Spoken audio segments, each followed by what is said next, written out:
নমস্কার, শুভ সকাল আমার প্রিয় বন্ধুরা। কেমন আছো তোমরা সবাই? আশা করছি তোমরা সবাই ভালো আছো, সুস্থ আছো। বীরভূম জেলার ছোট্ট একটি গ্রাম থেকে আমি মিলি তোমাদের সকলকে জানাই আমার ব্লগ চ্যানেলে অনেক অনেক স্বাগত, অনেক অনেক ভালোবাসা।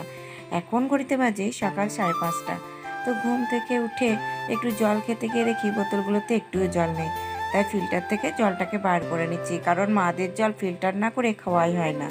তারপর বাইরে ব্রাশ করতে এসে দেখি বাইরে যে রেশনের চাল গম দেবে তার জন্য সকাল সকাল দেখো চালের বস্তা, গমের বস্তা, ময়দার বস্তা সব দেখছি গাড়ি থেকে নামাতে শুরু করেছে। আর আমাদের বাড়ির সামনে যে মন্দিরটা রয়েছে ওই মন্দিরেই প্রত্যেক মাসে আমাদের পাড়ার রেশন দেওয়া হয়, সেই জন্যই দেখো সকাল সকাল ওইগুলোকে এনে নামিয়ে দিচ্ছে।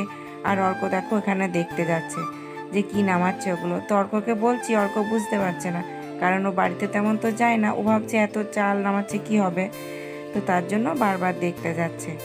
তো তারপর দেখো এসে চা করে নিয়েছি আর অর্ককে টোস্ট দিয়েছি। ও কিছুতেই কাপের মধ্যে ডুবিয়ে খাবে না, তার জন্য ওকে একটা বাটির মধ্যে চা দিয়ে দিচ্ছি। আর মাদের যেহেতু দুধ নেই তাই লিকার চাই করতে হচ্ছে। ও দুধ চা খেতে খুব ভালোবাসে, কিন্তু লিকার চাই করতে হলো। তারপর চা খেয়ে ওকেও চা খাইয়ে দিলাম। তারপর আমিও একটু চা বিস্কুট নিয়ে বসেছি। তো আমার চা খেতে ভালো লাগে না, মা বারবার বলছিল, তাই একটু চা বিস্কুট খেলাম। তো চা বিস্কুট খেয়ে বাইরে এসে দেখছি দেখো এখন বাজে 7টার মতো। আমাদের বাড়ির সামনে রেশন দিলে কি হবে, বাবা এখন লাইনই দেয়নি, তাই বলছিল দেখ তো কতটা লাইন। তো এসে দেখছি ভালোই ভিড় শুরু হয়ে গেছে। তো তারপর অর্ককে ঘরে এসে অর্ককে একটু হরলিক্স করে দিলাম, কারণ ও তো হরলিক্স ছাড়া সকালে ওর হয়ই না। আর তারপর এদিকে আমি মুড়ি খাওয়ার জন্য আলু ভাজা বসিয়ে দিয়েছি।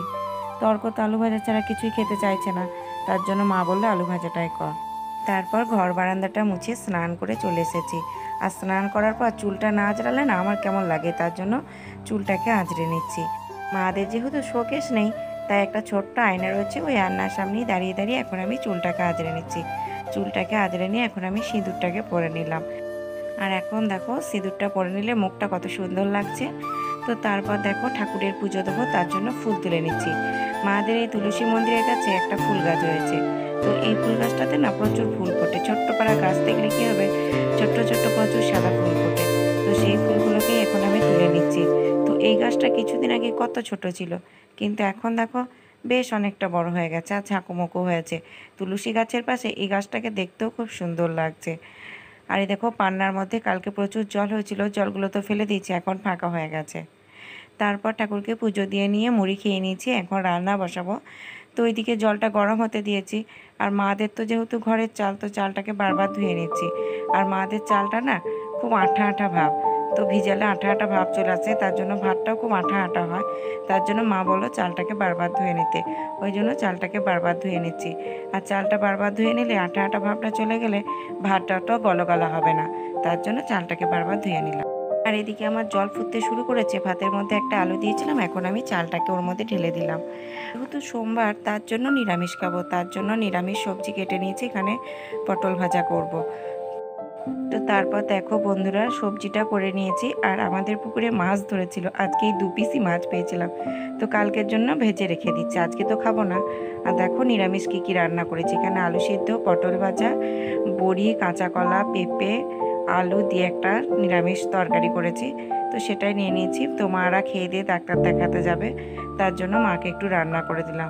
আর দেখো বন্ধুরা টোটোও চলে এসেছে, তো মা যাবে আজকে ডাক্তার দেখাতে, কারণ আমি তো বাড়ি চলে যাব, কয়দিন হলো এসেছি। তো মায়ের শরীরটা খুব খারাপ করছে, তাই আমি বললাম একবার ডাক্তার দেখিয়ে এসো, তার জন্য ডাক্তার দেখাতে যাচ্ছে। তো তারপর আমি অর্ককে পাঠিয়ে দিলাম আমাদের গ্রামে যে মন্দিরটা রয়েছে, ওই মন্দিরে তো ঘরে বেশি ফল আনা ছিল না, তাই টাকা দিয়ে পাঠিয়ে দিলাম পুজো দিতে। তো তারপর অর্ক বাড়ি চলে এসেছে, অর্ককে একটু খাইয়ে দিলাম। তারপরে যে বাসনগুলো ছিল খাওয়া দাওয়া করে বাসনগুলোই ঝাঁপির মধ্যে রেখেছিলাম, ওই বাসনগুলোকে এখন মুছে ভরে দিচ্ছি ঘরের মধ্যে।